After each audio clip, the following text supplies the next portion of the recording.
नमस्कार, मैं रीमा प्रसाद।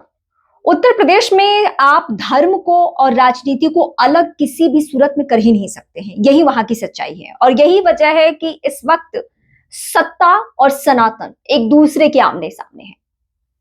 साधु संतों को लेकर जिस प्रदेश के सीएम में अपार स्नेह होता है, वो आखिर क्यों एक संत से, एक शंकराचार्य से इस तरीके से भिड़ते हुए नजर आ रहे हैं कि संत उनको, मैं अविमुक्तेश्वरानंद की बात कर रही हूं, जो शंकराचार्य हैं या नहीं है, ये विवाद सुप्रीम कोर्ट में है। लेकिन जब तक इस विवाद को खत्म नहीं किया जाता है, हम भी कोशिश करेंगे कि उनको शंकराचार्य ही कहें। वैसे उत्तर प्रदेश की सरकार उन्हें मानने को तैयार नहीं है।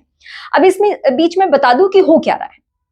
शंकराचार्य अविमुक्तेश्वरानंद सार्वजनिक मंच से ये कह रहे हैं कि मैं उन्हें योगी नहीं मानता, मैं उन्हें संत नहीं मानता, वो औरंगजेब हैं, वो हुमायूं की औलाद है। इस तरीके की भाषा का इस्तेमाल एक संत कर रहे हैं, जो कहीं से भी सही नहीं है। और दूसरी ओर सीएम योगी आदित्यनाथ नाम लिए बगैर कालनेमी का जिक्र कर रहे हैं।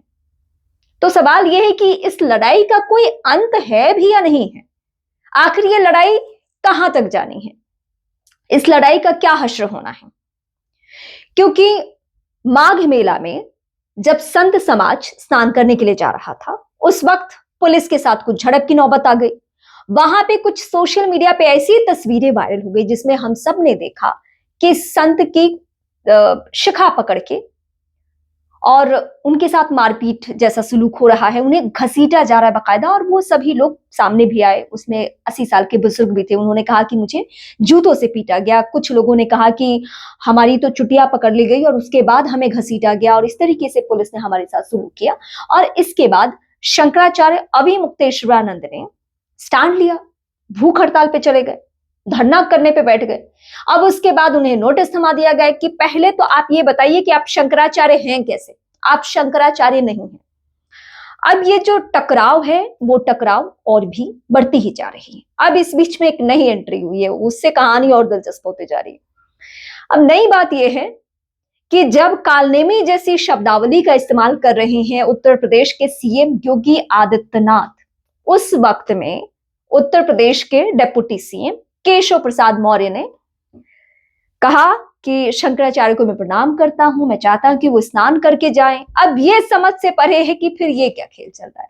सत्ता के शीर्ष पे बैठे हुए शख्स उनको कालनेमी बता रहे हैं, जो दूसरे वाले चेहरे हैं वो उनको प्रणाम कर रहे हैं, चरणों में प्रणाम कर रहे हैं। और उन्होंने ये भी कहा कि मैं आश्वासन देता हूं, जिन लोगों ने भी इसमें गलत कदम उठाए हैं उनके ऊपर एक्शन होना है। तो गलत कदम तो उत्तर प्रदेश की पुलिस ने उठाई है, मतलब जो तस्वीरें हैं और जिस तरीके से माहौल है उसको देखकर तो यही कहा जा सकता है। क्योंकि शंकराचार्य की अगर कोई गलती माने तो बस ये है कि वो धरना पे बैठे हुए हैं, वो बोल रहे हैं, वो लगातार मुखर हैं, वो एक के बाद एक सवाल उठा रहे हैं, वो उत्तर प्रदेश के सीएम को औरंगजेब कह रहे हैं, ये उनकी गलती है।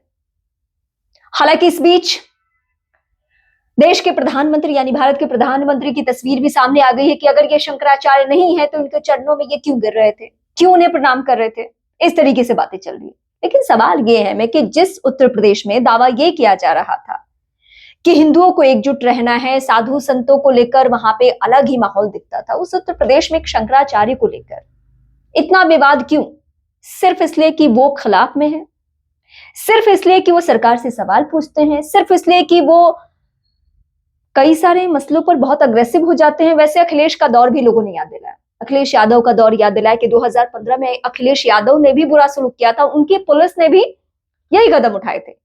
तो तब शंकराचार्य ने यह कहा कि उन्होंने माफी मांगी, जबकि सिर्फ मुझसे माफी नहीं, मेरे गुरु से भी माफी मांगी, दंडवत माफी मांगी, और तब जाकर हमने माफ किया है।